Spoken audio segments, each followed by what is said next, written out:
Good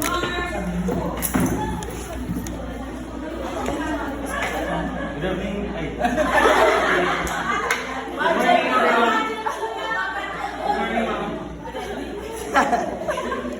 My name is Marcus Silva. I'm 21 years old from San Francisco, Iriga City. And my first choice, ma'am, was civil engineering kasi mahilig ako sa Legos.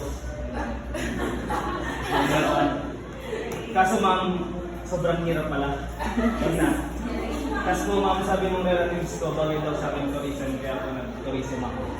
Tapos happy naman ako, kasi yung babait ng classmates ko.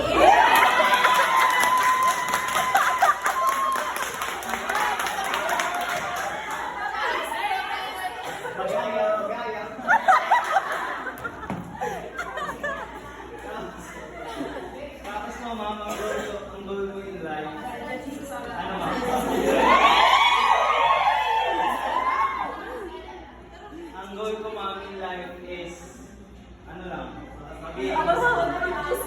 mapagtapos, maging financially stable, makasama yung pamilya ko, makapag-provide din, makapagbalik, tapos po makatulong ng maraming tao.